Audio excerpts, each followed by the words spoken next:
नमस्कार सभी को। आपका आपके अपने YouTube चैनल वर्मा अड्डा में एक बार पुनः हार्दिक स्वागत है। दोस्तों, इस वीडियो में हम 50 जनरल नॉलेज के वेरी इंपॉर्टेंट क्वेश्चन कवर किए हैं जो कि सभी कॉम्पिटिटिव एग्जाम में विगत परीक्षाओं में पूछे गए हैं और आगे भी पूछे जाएंगे। दोस्तों, ये क्वेश्चन ब्लड और हार्ट से संबंधित हैं जो कि एग्ज़ाम के पॉइंट ऑफ व्यू से काफ़ी ज़्यादा इम्पोर्टेंट है। तो प्लीज़ वीडियो को लास्ट तक देखिएगा बिना मिस किए किसी क्वेश्चन को। तो आइए क्वेश्चन को हम शुरू करते हैं। पहला क्वेश्चन है, रक्त परिसंचरण तंत्र कितने प्रकार का होता है। क्वेश्चन पढ़ लेंगे आप लोग। जो हमारा ब्लड सर्कुलेटरी सिस्टम होता है कितने प्रकार होता है। तो दोस्तों, ये दो प्रकार का होता है, एक होता है क्लोज, एक होता है ओपन। ये आंसर नंबर ए करेक्ट हो जाएगा, दो प्रकार का। नेक्स्ट क्वेश्चन दोस्तों है, मनुष्य में कौन सा परिसंचरण तंत्र पाया जाता है। दोस्तों, पहले बात करते हैं परिसंचरण तंत्र क्या होता है। अंग्रेजी में से सर्कुलेटरी सिस्टम कहते हैं। तो परिसंचरण तंत्र वो तंत्र होता है दोस्तों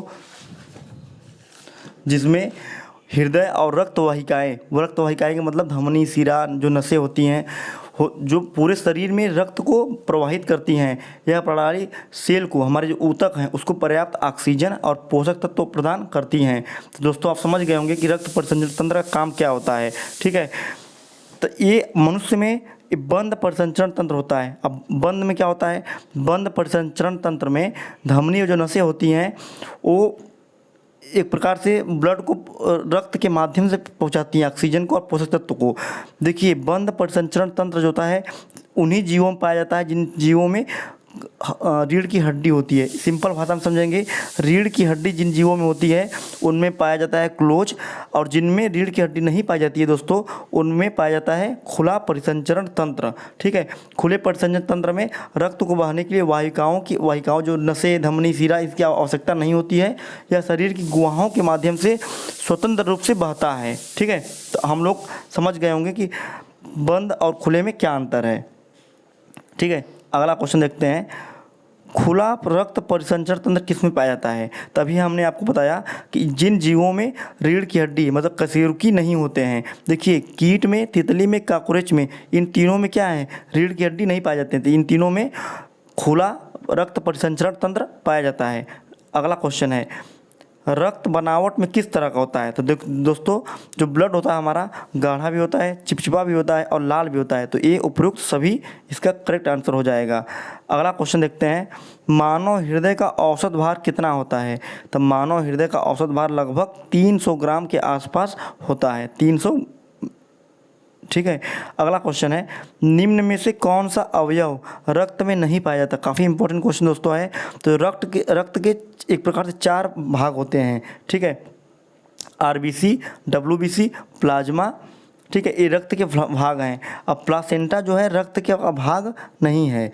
चौथा भाग होता है प्लाज्मा। ठीक है, तो प्लेसेंटा जो है रक्त का पार्ट नहीं होता। तो याद कर लेंगे, ये भी रक्त के 4 पार्ट होते हैं या 3 कर सकते हैं। रक्त कणिकाएँ जिसमें 2 भाग हैं, आरबीसी और डब्ल्यूबीसी, प्लाज्मा और, ठीक है, और प्लेटलेट्स। ठीक है, प्लासेंटा इसका भाग नहीं होता है। अगला क्वेश्चन है, डॉक्टर द्वारा स्फिग्मोमैनोमीटर से क्या जांचा जाता है। तो दोस्तों, जो स्फिग्मोमैनोमीटर होता है उससे हम रक्त का दबाव नापते हैं, एक प्रकार से ब्लड प्रेशर नापते हैं। ठीक है, अगला क्वेश्चन है, रक्त के हीमोग्लोबिन में कौन सा तत्व पाया जाता है। काफ़ी इंपॉर्टेंट क्वेश्चन दोस्तों है। इसमें हीम पाया जाता है, हीम माने आयरन पाया जाता है। अगला क्वेश्चन है, परिसंचरण तंत्र की खोज किसने की थी। तो इसकी खोज किया था विलियम हार्वे ने। ऑप्शन नंबर डी करेक्ट हो जाएगा। अगला क्वेश्चन है, परिसंचरण तंत्र के अध्ययन को क्या कहा जाता है। तो इसके अध्ययन को कहा जाता है angiology. Option number C correct हो जाएगा। नेक्स्ट क्वेश्चन है, रक्त के अध्ययन को क्या कहा जाता है। इंपॉर्टेंट क्वेश्चन है। जो ब्लड के स्टडी को कहते हैं हम लोग, 11वां का ऑप्शन आप देखेंगे, इसको कहते हैं हीमेटोलॉजी। देखिए, हीमेटोलॉजी ऑप्शन नंबर 1 करेक्ट हो जाएगा। अगला क्वेश्चन है, रक्त का निर्माण कहाँ होता है। वेरी इंपॉर्टेंट क्वेश्चन दोस्तों एग्जाम के पॉइंट ऑफ व्यू से। तो रक्त का जो निर्माण होता है 12वां का, इसका सही आंसर हो जाएगा अस्थि मज्जा में, अस्थि मज्जा में। अगला क्वेश्चन है, भ्रूण अवस्था में रक्त का निर्माण कहाँ होता है, मतलब शुरुआती दौर में रक्त का निर्माण कहाँ होता है? 13वां का आंसर हो जाएगा प्लीहा में। प्लीहा में इसका निर्माण होता है। अगला क्वेश्चन है, रक्त का पीएच मान एवं प्रकृति कैसी होती है? देखिए, पीएच मान से ही हम पता लगा सकते हैं किसी चीज़ की प्रकृति कैसी होती है, अम्लीय है कि क्षारीय है कि उदासीन है। अगर 7 से कम रहेगा किसी चीज़ का पीएच मान तो वो अम्लीय होगा, जितना ज़्यादा कम रहेगा उतना ज़्यादा अम्लीय होगा। 7 रहेगा तो न्यूट्रल उदासीन होगा, 7 से ऊपर जाएंगे तो क्षारीय होता जाएगा, जितना ऊपर जाएंगे वो बहुत ज़्यादा क्षारीय होगा। तो रक्त का पीएच मान 7.4 होता है एवं क्षारीय, 7.4 हो गया तो क्षारीय हो गया। ठीक है। अगला क्वेश्चन है, रक्त किस प्रकार के ऊतक का उदाहरण है? ऑप्शन आपके सामने है 15वां। तो इसका करेक्ट आंसर हो जाएगा दोस्तों बी, तरल संयोजी ऊतक। ऑप्शन नंबर बी करेक्ट हो जाएगा। अगला क्वेश्चन है, मानव के शरीर का लगभग कितना प्रतिशत रक्त होता है? जो हमारा बॉडी होता है उसमें टोटल ब्लड का कितना परसेंटेज है? ऑप्शन आपके सामने है, आप ऑप्शन रीड करेंगे। करेक्ट आंसर हो जाएगा दोस्तों 7 से 8%। 7 से 8% हमारे बॉडी का ब्लड होता है। ठीक है। अगला क्वेश्चन है, वयस्क मनुष्य में लगभग कितने लीटर रक्त पाया जाता है? मतलब हमारे जो बॉडी में लगभग कितने लीटर ब्लड होता है? ऑप्शन आपके सामने है। 17 का करेक्ट आंसर हो जाएगा सी, लगभग 5 से 6 लीटर ब्लड हमारे बॉडी में होता है। एक स्वस्थ मनुष्य की बात हो रही है दोस्तों। अगला क्वेश्चन है, मानव रक्त का कितना प्रतिशत भाग प्लाज्मा होता है? काफ़ी इंपॉर्टेंट क्वेश्चन दोस्तों है। रक्त में जो ब्लड होता है, ब्लड आपको पता ही होगा, ब्लड 3 चीज़ों से मिलकर बना है, प्लाज्मा, प्लेटलेट्स और रक्त कणिकाएँ, जिसमें WBC RBC होते हैं। देखिए, तो ब्लड का कितना परसेंटेज भाग प्लाज्मा है? तो इसका करेक्ट आंसर हो जाएगा 55%। प्लाज्मा जो है 55% होता है। अगला क्वेश्चन है, बिलीरुबिन वर्णक के कारण प्लाज्मा का रंग कैसा होता है? 19 इंपॉर्टेंट क्वेश्चन दोस्तों है। इसका आंसर है हल्का पीला। तो क्वेश्चन पूछता है एग्जाम में घुमाकर कि जो प्लाज्मा का रंग हल्का पीला होता है ये किसके कारण होता है? तो इसका सही आंसर हो जाएगा बिलीरुबिन। अगला क्वेश्चन है, रक्त के प्लाज्मा में कितने प्रतिशत जल पाया जाता है? तो सही आंसर दोस्तों हो जाएगा इसका ए, 90%। अगला क्वेश्चन है, प्लाज्मा में कौन सी प्रोटीन पाई जाती है? इंपॉर्टेंट क्वेश्चन दोस्तों है 21। देखिए, प्लाज्मा में फाइब्रोनोजेन, एल्बुमिन, ग्लोब्यूलिन, प्रोथ्राम्बिन, ये सभी क्या है प्रोटीन पाए जाते हैं। तो ऑप्शन नंबर ई करेक्ट हो जाएगा। अगला क्वेश्चन है, मानव रुधिर की कितनी प्रतिशत रक्त कणिकाएँ होती हैं? तो ऑप्शन आपके सामने है। इसका सही आंसर हो जाएगा 45% रक्त कणिकाएँ होती हैं। अगला क्वेश्चन है, रक्त कणिकाओं के कितने प्रकार हैं? तो रक्त कणिकाएँ देखिए 3 प्रकार होती हैं, RBC, WBC और प्लेटलेट्स। मतलब लाल रक्त कणिका, श्वेत रक्त कणिका और बिम्बाणु। ठीक है। अगला क्वेश्चन देखते हैं, प्लेटलेट्स का जीवन काल कितना होता है? 25 देखते हैं। इसका आंसर आंसर हो जाएगा 7 से 10 दिन। दोस्तों, ये सितंबर का महीना चल रहा है। इधर हमारे उत्तर प्रदेश में बहुत सारे ज़िलों में डेंगू का प्रकोप शुरू हो गया है। ठीक है। तो डेंगू में क्या घट जाता है, क्या कम हो जाता है? ये घट जाता है, प्लेटलेट्स काफ़ी तेज़ी से घटने लगता है। डेंगू होता है एडिज, मादा एडिज मच्छर के काटने से। दोस्तों, नॉर्मल शरीर में 1.5 लाख से लेकर 4.5 लाख तक प्लेटलेट्स होते हैं। स्वस्थ शरीर की बात कर रहे हैं हम। अगला क्वेश्चन है, RBC रक्त कणिकाओं का कितना परसेंट होता है? मतलब रक्त कणिका जो 3 प्रकार होती हैं उसमें RBC का कितना परसेंट होता है? 26 का आंसर हो जाएगा 90%। 90% क्या होता है? RBC होता है, रेड ब्लड सेल। अगला क्वेश्चन, रक्त कणिकाओं के आकार का सही क्रम कौन सा है? 27। तो इसका सही आंसर जो हो जाएगा दोस्तों, WBC सबसे बड़ा होता है साइज में, उसके बाद RBC होता है और सबसे छोटा क्या होता है? प्लेटलेट्स होते हैं। अगला क्वेश्चन है, हिपेरिन का निर्माण शरीर में कहाँ होता है? 28 ऑप्शन आपके सामने, किडनी, हृदय, मस्तिष्क, यकृत। तो 28वां का सही आंसर हो जाएगा यकृत, मतलब लीवर में हिपेरिन का निर्माण होता है, लीवर में। अगला क्वेश्चन है, स्वस्थ मनुष्य के 0.001 ml रक्त में औसतन कितनी लाल रक्त कणिका होती है?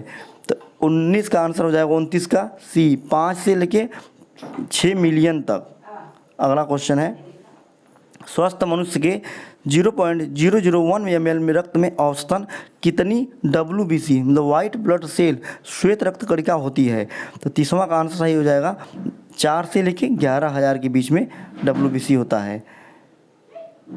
अगला क्वेश्चन है, स्वस्थ मनुष्य के 0.001 ml रक्त में औसतन कितनी प्लेटलेट्स होती हैं? 31 का आंसर हो जाएगा, 1.5 से लेके 4.5 लाख। हमने अभी बताया आप लोगों को कि हमारे स्वस्थ मनुष्य के शरीर में लगभग 1.5 से 4.5 लाख के बीच में प्लेटलेट्स होता है। डेंगू में यही प्लेटलेट्स तेज़ी से घटने लगता है। अगला क्वेश्चन है, सोते समय RBC की संख्या में क्या प्रभाव पड़ता है? जब हम सोए रहते हैं तो उसमें हमारे जो रेड ब्लड सेल हैं, लाल रक्त कणिका की संख्या में क्या प्रभाव पड़ता है? तो सोते समय दोस्तों एक कम होने लगती है, कम हो जाती है। ठीक है। अगला क्वेश्चन है, RBC जो रेड ब्लड सेल हैं उनका जीवन काल कितना होता है? 33 का करेक्ट आंसर हो जाएगा इसका ए, 120 दिन लगभग, 120 दिन। अगला क्वेश्चन है, WBC एवं RBC को क्रमशः क्या कहा जाता है? देखिए 34 का देखिए WBC को कहते हैं ल्यूकोसाइट और RBC को कहते हैं erythrocyte. Option number B correct हो जाएगा। देखिए प्लेटलेट्स को क्या कहते हैं? थ्रोम्बोसाइट भी कहा जाता है। प्लेटलेट्स को कहते हैं थ्रोम्बोसाइट्स। अगला क्वेश्चन है, मानव रक्त में सबसे कम कौन सी कोशिका पाई जाती है? 35। ऑप्शन आपके सामने, प्लेटलेट्स, WBC, RBC, इनमें से कोई नहीं।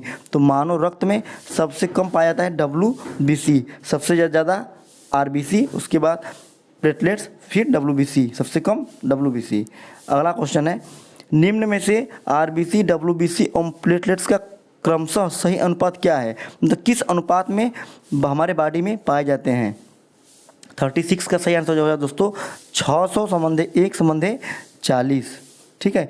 अगर मान लीजिए कि एक शरीर में 600 RBC संख्या में रहेंगे, 1 रहेगा WBC और प्लेटलेट्स रहेगा 40 के आसपास। ठीक है। अगला क्वेश्चन है, खून की कमी RBC से होने वाले रोग कौन कौन से हैं? तो दोस्तों खून की कमी से होगा रक्त अल्पता, ठीक है, और एनीमिया। ठीक है। ल्यूकेमिया जो होता है ये WBC की कमी से होता है, याद रखेंगे इसको, WBC की कमी से होता है। तो ऑप्शन नंबर ए और बी दोनों करेक्ट हो जाएंगे।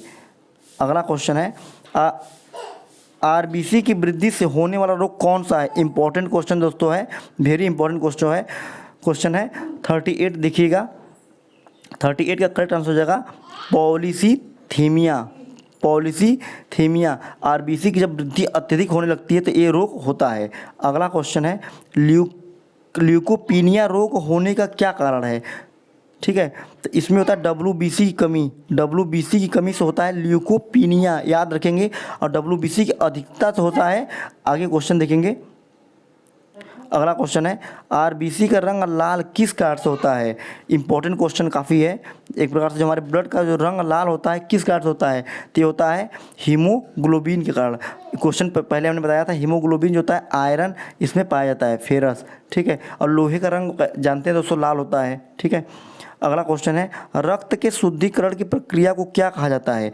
तो जो रक्त के जो शुद्धिकरण होते हैं डायलिसिस, देखिए किडनी का क्या काम होता है? रक्त को शुद्ध करना है, छानना एक प्रकार से। ठीक है। अपशिष्ट पदार्थों को मूत्रवाहिनी के माध्यम से बाहर कर देना। ठीक है। तो जब किडनी खराब हो जाता है तो हम लोग क्या करते हैं? डायलिसिस करवाते हैं। ठीक है। तो उसी रक्त का शुद्धिकरण कैसे होता है? डायलिसिस से होता है। अगला क्वेश्चन है, स्वस्थ मनुष्य में हीमोग्लोबिन की मात्रा कितनी होती है? 42। तो इसका करेक्ट आंसर हो जाएगा 12 से लेके 17 ग्राम प्रति डेसीलीटर। ठीक है। अगला क्वेश्चन है, मानव शरीर में ऑक्सीजन को पहुंचाने का कार्य कौन करता है? इंपॉर्टेंट क्वेश्चन है। तो इसका करेक्ट आंसर होगा लाल रक्त कणिका, RBC, रेड ब्लड सेल का काम होता है शरीर में ऑक्सीजन और पोषक तत्वों को पहुँचाना। WBC का काम होता है शरीर के रोग प्रतिरोधक क्षमता को बढ़ाना या रोगों से लड़ना। अगला क्वेश्चन है, मानव शरीर का ऐसा अंग जहां रक्त नहीं होता है? इंपॉर्टेंट क्वेश्चन है। कार्निया, यकृत, मस्तिष्क, लंग्स। ठीक है। इसका करेक्ट आंसर हो जाएगा दोस्तों ए, कार्निया। और कार्निया कहाँ होती हैं? आँख में होती हैं। ठीक है। ठीक। अगला क्वेश्चन है, लाल रक्त कणिका की खोज किसने की थी, मतलब जो आरबीसी की खोज किसने किया था। इंपॉर्टेंट क्वेश्चन है। 45 का आंसर हो जाएगा Antonie van Leeuwenhoek, Antonie van Leeuwenhoek ने। अगला क्वेश्चन है डब्ल्यूबीसी का जीवन काल कितना दिन होता है, तो इसका करेक्ट आंसर हो जाएगा दोस्तों 4 से लेकर 7 दिन। आरबीसी का होता है लगभग 120 दिन। अगला क्वेश्चन है लाल रक्त कणिका का कब्रगाह, आरबीसी का कब्रगाह किसे कहा जाता है, तो सही आंसर जो हो जाएगा दोस्तों प्लीहा को, प्लीहा इसका कब्रगाह माना जाता है। अगला क्वेश्चन इंपॉर्टेंट क्वेश्चन है आरएच फैक्टर की खोज किसने की थी, 48। सही आंसर हो जाएगा कार्ल लैंडस्टीनर ने। इन्होंने ही बताया था कि जो ब्लड के 4 प्रकार हैं, ए बी और ओ सर्वदाता होता है और ए बी सर्वग्राही होता है। ठीक है, इन्होंने खोज किया था आरएच फैक्टर की भी। अगला क्वेश्चन है मानव का रक्त बैंक, जो ह्यूमन बॉडी है उसका जो ब्लड बैंक किसे कहा जाता है, 49 का करेक्ट आंसर हो जाएगा प्लीहा में। ठीक है, अगला और लास्ट क्वेश्चन वीडियो का है स्वस्थ मनुष्य का रक्त दाब कितना होता है, तो इसका करेक्ट आंसर हो जाएगा 120/80। देखिए दोस्तों 120 क्या बताता है, 120 बताता है सिस्टोलिक को और ये बताता है डायस्टोलिक को। ठीक है दोस्तों, वीडियो कैसा लगा आप लोग कमेंट सेक्शन में बताइएगा। ठीक है, मिलते हैं नेक्स्ट वीडियो में। अगर वीडियो पसंद आए दोस्तों तो चैनल को सब्सक्राइब और लाइक करना ना भूलें। सकारात्मक चीज़ों को आप लोग शेयर भी करते रहिए। वीडियो को आप लोग जितना ज़्यादा लोगों तक रीच करवाएंगे, पहुंचाएंगे, तो लोगों को एक प्रकार से फ़ायदा होगा। ठीक है, मिलते हैं नेक्स्ट वीडियो में, तब तक के लिए जय हिंद जय भारत।